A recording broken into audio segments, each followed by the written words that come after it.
Buenos días, en esta ocasión vamos a hablar acerca de las fracturas expuestas. Es importante precisar que las fracturas expuestas son uno de los más grandes problemas en traumatología, por su alta mortalidad, por su elevado riesgo de infección y por su elevado riesgo de amputación.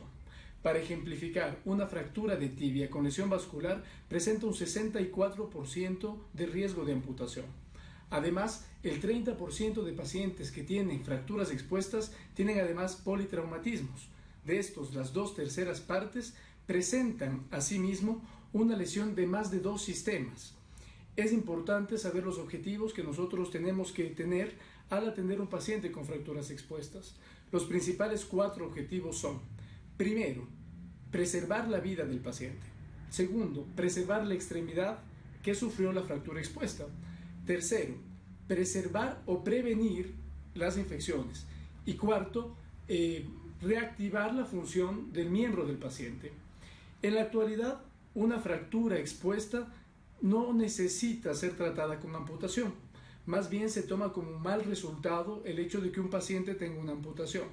Pero esto cambia solamente en 3 parámetros. El primero, cuando el paciente tiene una lesión muscular importante. El segundo, cuando el paciente tiene una lesión de un nervio periférico importante también. Y en tercer caso, cuando este mismo paciente tiene además una destrucción de su articulación. Con respecto a la definición, podríamos decir que las fracturas expuestas son toda solución de continuidad en un segmento óseo, siempre y cuando éste esté en contacto con el medio exterior, sean vistos o no sus extremos fracturarios. Sin embargo, lo que realmente importa es que el cirujano traumatólogo evalúe cada estructura lesionada, dando importancia a la magnitud de la misma, siendo las estructuras más comúnmente afectadas piel, tejido celular subcutáneo, fascias aponeuróticas, elementos neurovasculares y, por supuesto, las estructuras óseas como tal. Como dijo Gustilo, el tratamiento correcto y la reconstrucción temprana de las partes blandas son la clave para lograr el éxito en el tratamiento de las fracturas expuestas. A continuación vamos a hablar acerca de los mecanismos de lesión de las fracturas expuestas. Las lesiones de tejido blando y óseo están relacionadas con impactos de alta y baja energía entre el objeto y el segmento del cuerpo con el que mantiene el contacto, siendo este al final el causante del grado de lesión. Las 3 causas principales de los mecanismos por lo que se produce las fracturas expuestas son cuando el cuerpo se encuentra en movimiento y es detenido por un objeto en reposo. La segunda, cuando el cuerpo se encuentra en reposo y es golpeada por un objeto en movimiento. Y la tercera, cuando ambos se encuentran en movimiento y mantienen un contacto. La clasificación propuesta es la de Gustilo-Anderson. Su importancia radica en el valor pronóstico, en las pautas de tratamiento y en la comparación de estudios. Esta clasificación, la de Gustilo y Anderson, presenta 3 tipos. La tipo 1, que es una herida causada por un mecanismo de dentro a fuera. Esta es menor a 1 centímetro, es relativamente limpia y no presenta lesión de partes blandas. La tipo 2 es una herida mayor a 1 centímetro, no presenta colgajos, tiene lesión de partes blandas y la fractura con minuta y contaminación es moderada. La parte 3 es una lesión extensa y grave de partes blandas. Involucra piel, músculo, estructuras neurovasculares, presenta pérdida muscular y pérdida ósea, presenta además alto grado de contaminación. Coexiste en esta clasificación con minución grave e inestable. Se subdivide en 3 subgrupos.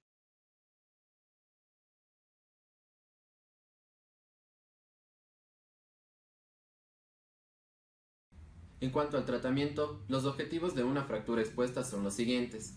La primera, prevenir la afección, consolidar la fractura y restaurar la función de la extremidad. Las fracturas expuestas deben tratarse dentro de las 6 primeras horas de producida la lesión, salvo que mediaran circunstancias que no hayan permitido resolver los problemas sistémicos que supongan un riesgo para la vida del paciente. Antes de considerar el tratamiento específico e individual de cada caso, deben analizarse y evaluarse las siguientes pautas. La primera, consideraciones generales. En ellas hay que tomar en cuenta la edad del paciente. De igual manera, evaluar el estado del paciente. Es decir, hay que valorar si el paciente presenta shock, hemorragia, de igual manera valorar la presión tanto arterial como venosa y la presencia de dolor y la gravedad de la lesión. Consideraciones locales. Evaluar la extensión del daño de la lesión, así como el tiempo transcurrido entre el inicio de la lesión y el inicio del tratamiento. De igual manera, el tipo de fracturas, bien sean estas estables o inestables.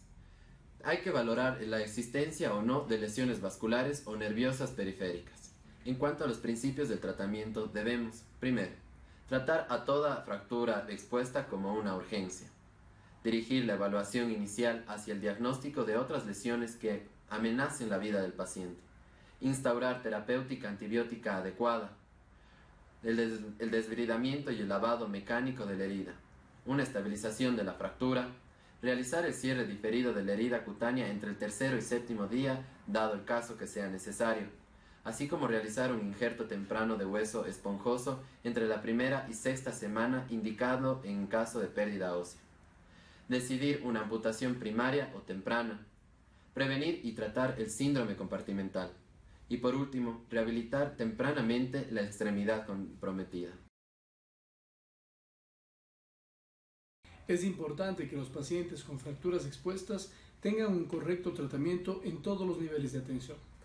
Lo más importante es en el sitio del accidente y luego en el traslado desde el lugar del accidente hasta la casa de salud. En el sitio del accidente es importante considerar que los pacientes con fracturas expuestas generalmente tienen shock. Este shock puede ser hipovolémico o puede ser un shock neurogénico causado por el dolor. Si es que nosotros no contamos con apósitos estériles para cubrir la zona afectada, debemos utilizar los miembros opuestos. En el caso de las extremidades inferiores, nosotros debemos utilizar la extremidad opuesta, es decir, la extremidad sana, para aproximar al sitio de la lesión o para sobreponer al sitio de la lesión. En el caso de las extremidades superiores, debemos aproximar el sitio de la lesión o de la fractura al tórax. Es importante recalcar que en ningún caso se debe reintroducir los fragmentos óseos al sitio de la lesión. El momento del traslado del paciente desde el sitio del accidente hacia la casa de salud, se debe tomar en cuenta que el equipo médico debe contar con férulas neumáticas inflables y cremalleras. Además, al paciente siempre e inmediatamente del accidente se debe vendar la zona de la fractura, además de comprimirla con gasas estériles. En ningún caso se debe quitar el vendaje estéril, sino hasta que el paciente haya llegado al quirófano. Aún así, el paciente tenga que recibir reanimación, no se debe retirar el vendaje. Es importante saber que existen altos índices de infección siempre que los pacientes no han tenido un vendaje estéril correcto y prematuro. Una vez que el paciente haya llegado a la sala de emergencias, se debe dar prioridad a su estado general, para lo cual se actuará de la siguiente forma. Como primer punto debemos obtener 2 vías intravenosas para reposición de líquidos y sangre en caso de que eso fuese necesario. Además, muy importante, mantener las vías aéreas permeables, realizar radiografías de tórax, incluyendo de columna cervical, recuento sanguíneo completo y un análisis de orina también son muy importantes en ese caso. Además de recalcar el grupo sanguíneo y pruebas cruzadas, una gasometría, creatinina sérica y electrolitos en sangre. Debe también solicitarse otras radiografías, estudios complementarios y análisis de laboratorio específico en caso de que estos fueran necesarios. En este momento hablaremos acerca del proceder dentro del quirófano. Luego de haber estabilizado al paciente de una forma correcta, debe obtenerse material para un cultivo y antibiograma de la herida cutánea.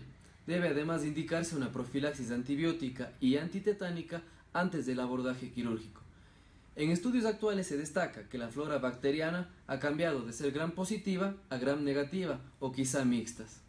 Es muy importante también determinar si es que el miembro afectado es viable o no de una reconstrucción. ¿Por qué razón?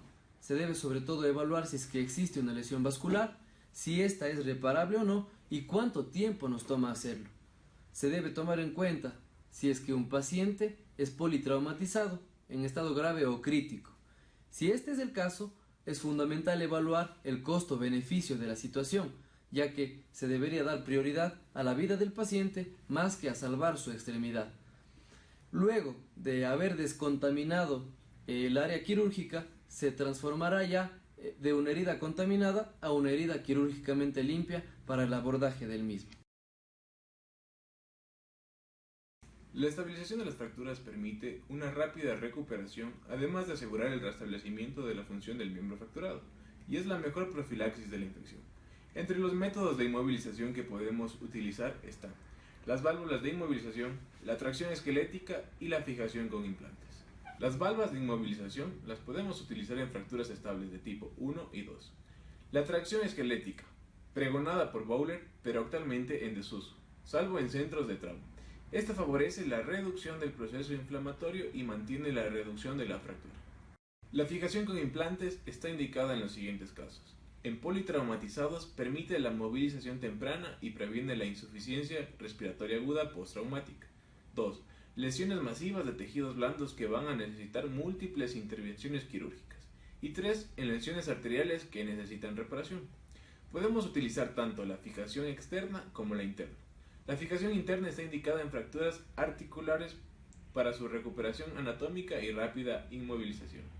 Y la fijación externa se efectúa con tutores externos en toda fractura expuesta a partir de grado 2 y es una indicación absoluta en las fracturas de grado 3.